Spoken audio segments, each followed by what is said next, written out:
السلام علیکم، V news کے ساتھ میں ہوں دو ابصار نصرت جاوید، اور میں پھر ایک ڈسکشن آج کریں گے. چلیے سوال پوچھتے ہیں ان سے. السلام علیکم. وعلیکم السلام. نصرت صاحب، میرے مائنڈ میں تو ایک سوال ہے آج، اور لوگوں کے مائنڈ میں بھی ہوگا، تو میں نے کہا میں اسی سے آغاز کرتی ہوں پروگرام کا. انٹرم پرائم منسٹر ہمارا ڈیسائیڈ ہونے جا رہا ہے، تو کیا لگتا ہے آپ کو کون ہو سکتا ہے؟ اچھا بھائی، اگر آپ مجھ سے پوچھیں تو میں یہ کہوں گا کہ آپ تو بہت دیر ہو گئی آپ کو سوال کرنے میں، کیونکہ بہت سارے لوگ تو ڈیسائیڈ کر بیٹھے ہیں. اور وہ کون ہے؟ نہیں، جو میں یہ سوشل میڈیا وغیرہ میں دیکھتا ہوں اس میں زیادہ نام جو ہیں وہ صحافیوں کے آ رہے ہیں. ایک تو وہ ہمارے محسن بیگ صاحب جو آن لائن کے، اور پھر وہ ان پہ پہلے عمران خان سے ان کی بہت دوستی تھی، اور ابھی کوئی 2-3 ہفتوں سے میرے بہت عزیز جان دوست جناب نجم سیٹھی صاحب کا نام بہت چل رہا ہے. Interim prime minister? جی، انٹرم نگران وزیر اعلیٰ یا عبوری وزیر اعلیٰ کہتے ہیں. شاید یہ خیال ہے کہ جی وہ چونکہ پہلے پنجاب میں رہے تھے تو اب ان کی اپورڈ موبلٹی ہو جائے گی، اور چونکہ ان سے چیئرمین شپ چھینی گئی ہے کرکٹ بورڈ کی، پی سی بی تو کی. شاید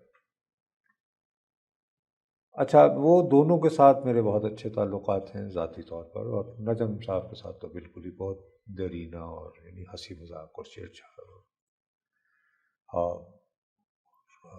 جگنو محسن جو ان کی مسز ہیں، وہ تو میں ان کا اٹرنل بردر نصرت بھائی لاڈلا ٹائپ کو. لیکن میرا نہیں خیال یہ ہو. میرا اپنا خیال ہے کہ کوئی بھی صحافی، اللہ کرے یہ میرے منہ پہ نہ آ کے پڑے، لیکن کوئی بات نہیں، اگر لوگوں نے اتنے نام پھیلا رکھے ہیں تو میں کم از کم میں بھی ایک بےہودگی کر سکتا ہوں تاکہ آپ میرا مذاق اڑا سکیں کہ آپ نے تو یہ کہا تھا. میرا اپنا خیال ہے کہ کوئی بھی صحافی عبوری پرائم منسٹر نہیں ہوگا. مجھے شبہ ہے کہ کوئی ایسا شخص ہوگا جو کہ معیشت کے معاملات کو سمجھتا ہو. کیونکہ دیکھیے، ہمیں ایک یہ جو سٹینڈ بائی ایگریمنٹ کیا ہے ہمارا IMF کے ساتھ، ہم نے اس میں تعطل نہیں آنے دینا، اور اس میں یہ کہ ہمیں آئندہ 9 مہینوں میں یہ جو $3 بلین کا یعنی وعدہ ہوا ہے، اس کی اقساط ملتے رہیں.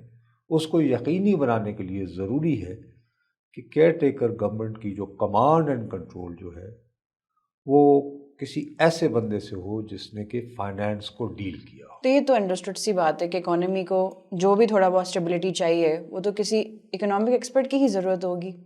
صحافی کا تو کام نہیں ہے. اس کے لیے بہت سارے لوگوں کو یہ امید تھی کہ رضا باقر صاحب ہو سکتے ہیں، جو پہلے اسٹیٹ بینک کے گورنر رہے ہیں، چونکہ وہ IMF کے تھے، اور مصر نے ماشاءاللہ جو اتنی زیادہ ترقی کی ہے، اس کے لیے جو IMF کا پروگرام ہوا تھا نا، وہ انہوں نے ڈیزائن کیا تھا، اور یہ اس کے وہاں کے کنٹری ہیڈ وغیرہ تھے، اسی لیے وہاں فاقہ کشی کا عالم ہے. میرا خیال ہے وہ بھی نہیں ہوں گے. اس وجہ سے نہیں ہوں گے کہ ہمارا ان کو اسٹیٹ بینک میں لانے کا جو مقصد تھا وہ یہ تھا کہ IMF کے ساتھ ہمارے معاملات سموتھ رہے. وہ نہیں رہے. اس کے بعد ابھی ریسنٹلی یہ ایک ایسے اسکینڈل کی گرداب میں آئے ہیں کہ اس کی وجہ سے ان کے کافی نمبر خراب ہوں گے مرزا صاحب کے. دیکھیے، یہ جب کووڈ پھیلا تھا تو IMF اور ورلڈ بینک وغیرہ کے آگے غریب ملکوں نے بہت داد فریاد کی تھی. انہوں نے کہا کہ بھائی صاحب، ہم تو مارے گئے اور اب آپ ہم سے قرضوں کی اور یہ وہ قسطیں، بھائی تم لوگ تو امیر لوگ ہو، ہم کہاں جائیں. تو انہوں نے کہا تھا کچھ نہ، ہر ملک کو اس کی حیثیت، بساط اور کوٹا کے مطابق کچھ انہوں نے رعایتیں دی تھی. اینی وے، تو پاکستان کو $3 ارب، جو چھوٹی رقم نہیں ہوتی. اب آپ دیکھیے ہمیں اتنے ترلے منتیں کرنے کے بعد کیا ملے گا 9 مہینے میں $3 ارب، اور اس کے لیے ہمیں کتنی شرائط پر عمل کرنا پڑا. بالکل. بجلی کے وزن کے وہ بڑھانے ہیں، ریٹس بڑھانے ہیں، یہ وہ. لیکن یہ تھا انہوں نے کہا کہ یہ ہم آپ کو انتہائی لیٹس سے کہ تھرو اوے یعنی 2%, 1%, 3% شرح سود پہ یعنی 3 ارب تھرو اوے. نہیں یہ دیکھیں نا اگر آپ کو فرض کریں 2% اس کا بالکل وہ شرح سود تو ایک تھرو اوے ہی ہے نا. اور IMF کی طرف سے خیرات تو ملتی ہے نا, خیرات بھی ملتی ہے, قرضہ بھی ملتا ہے, اور کبھی کبھی سر پہ ڈنڈا بھی آتا ہے. جو خیرات دیتا ہے وہ ڈنڈا بھی مارتا ہے. اینی وے لیکن چونکہ وہ اس وقت حالات تھے نا کووڈ والے, انہوں نے یہ کیا کیا کہ وہ جو $3 ارب تھے نا, یہ انہوں نے 620 ان افراد میں بانٹ دیے جو آلریڈی بڑے بڑے کاروبار کے اجارہ دار تھے. یہ آئیڈیا یہ کہ یہ ایک بہت پرانی تھیوری ہے, 1960 میں ایوب خان کے زمانے میں آئی تھی کہ یہ ایک ٹرکل ڈاؤن تھیوری ہوتی ہے. اس میں یہ ہے کہ آپ آلریڈی جو کاروباری لوگ ہیں نا جن میں ہے ان کو اور اسٹرینتھن کریں, تو وہ جب بہت امیر ہو جائیں گے تو اور کارخانے لگائیں گے, اور یہ کہ پھر لوگوں تک ٹرکل ڈاؤن یعنی خوشحالی جو ہے وہ قطرے قطرے کی صورت وہ قریب لوگوں میں ٹرانسفر ہوگی.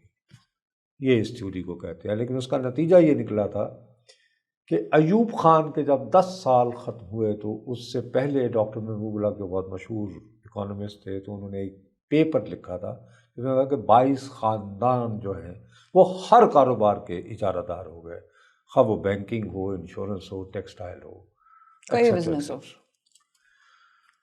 تو وہ آلریڈی ایک فیلڈ ایک فلسفی. لیکن بہرحال رضا باقر صاحب نے, لیکن یہ واشنگٹن وغیرہ میں ابھی بھی اس کو نیو لبرل پالیسی کہتے ہیں, وہ انہوں نے کر کے تو بانٹ دیا. حالانکہ اس کا بیسک آئیڈیا یہ تھا کہ یہ جو رقوم ہے یہ ان لوگوں کو فراہم کی جائے وایا بینکس جن کے چھوٹے کاروبار تھے.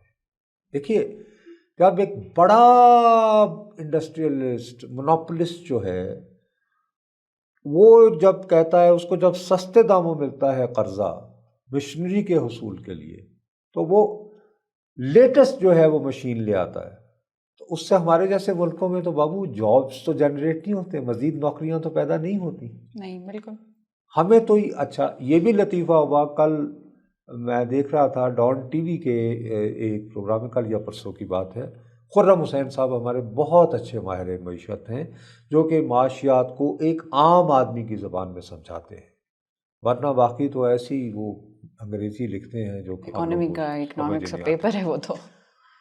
انہوں نے یہ کہا, انہوں نے کہا کہ میں جان بوجھ کر ابھی نام نہیں لے رہا کیونکہ میں ڈاکومنٹس کی تلاش میں ہوں, لیکن یہ جو پیسے دیے گئے ان میں سے ایک صاحب نے جو بڑے انڈسٹریلسٹ تھے انہوں نے مشینری کے نام پر اپنا نجی طیارہ خرید لیا. تو اس سے اب وہ پبلک اکاؤنٹس کمیٹی نے یہ مسئلہ اٹھا لیا ہے, اور وہ اب بینکس کو مجبور کر رہے ہیں کہ آپ ہمیں ایکسپلین کریں کہ آپ نے وہ 620 لوگ جن کو یہ آسان اقساط پہ یہ 3 سے 5% شرح سود, اصل تھرو اوے تو یہ تھا, بجائے اس کے کہ فرض کرو جیسے آپ ایک ینگ ہو اور آپ کوئی اسٹارٹ اپ کر رہی ہو اور آپ کووڈ کی وجہ سے بالکل گھر میں بیٹھی ہوئی تھی, اور آپ نے اگر تھوڑا سا کوئی دکھا رہی تھی پرومس, تو آپ کو کوئی 20-25 لاکھ روپیہ قرضہ مل جاتا کہ آپ اس کو ایکسپینڈ کریں. کبھی کووڈ کے زمانے میں گھر بیٹھ کے چلو جی انٹرنیٹ شیٹ وغیرہ پہ, آپ کو پوچھنے والا نہیں تھا, کیونکہ اگر آپ کو وہ دیا جاتا تو آپ اور 4-5 بچوں کو جو ہے اپنی ایج گروپ کے آپ ان کو جاب دے سکتی تھی.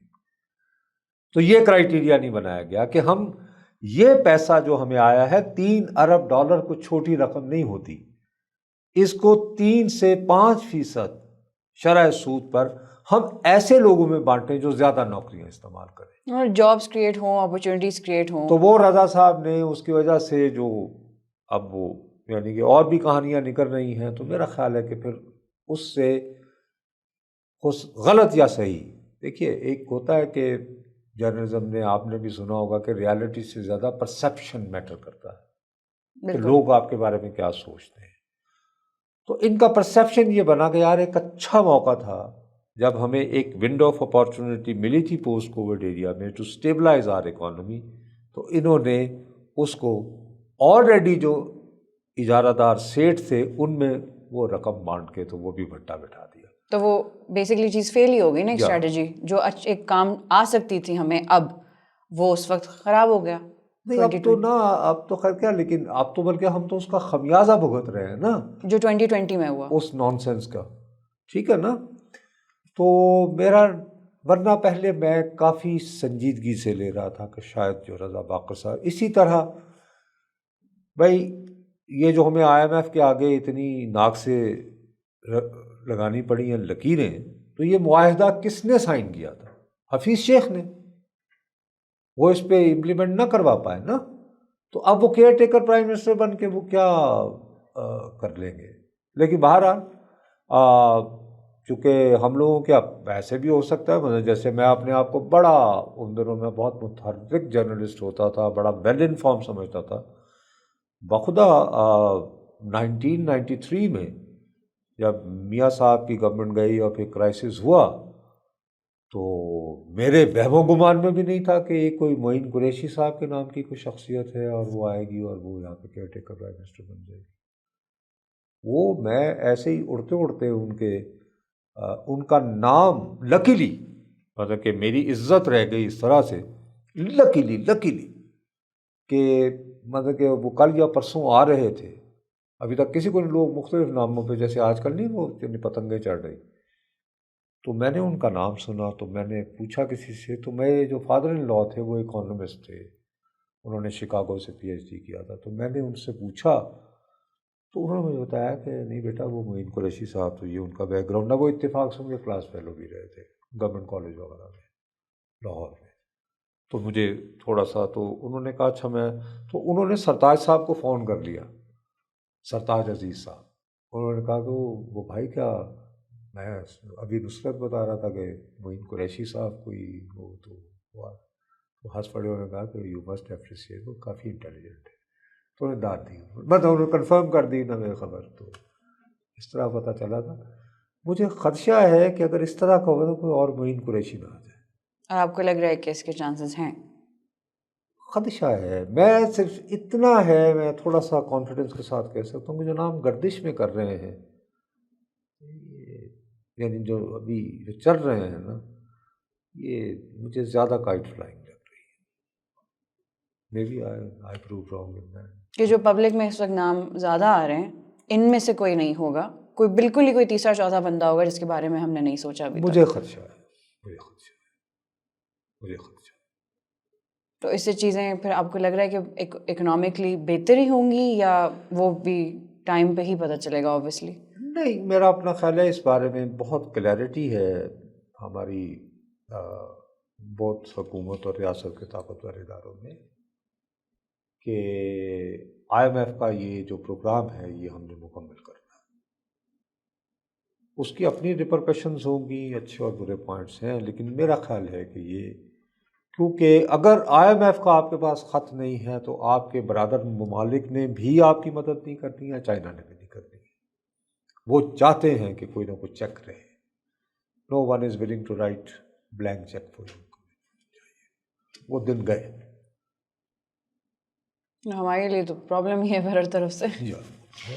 چلیں نصرت صاحب، دیکھتے ہیں، اللہ کرے کوئی بہتری آئے. فی الحال تو نہیں لگ رہا، اگلے ہفتے تک دیکھتے ہیں کیا ہوتا ہے. تھینک یو سو مچ. ناظرین کامنٹس میں ہمیں بتائیں کہ آپ کو کیا لگتا ہے کہ کیا ہوگا. وہ نام نہ لیں جو ہر کوئی لے رہا ہے، کوئی اور بات کریں جیسے ہم نے آج کی. اب تک کے لیے اتنا ہی، اگلے ہفتے ملتے ہیں دوبارہ. وی نیوز سے میں ہوں دعا ابصار. اللہ حافظ.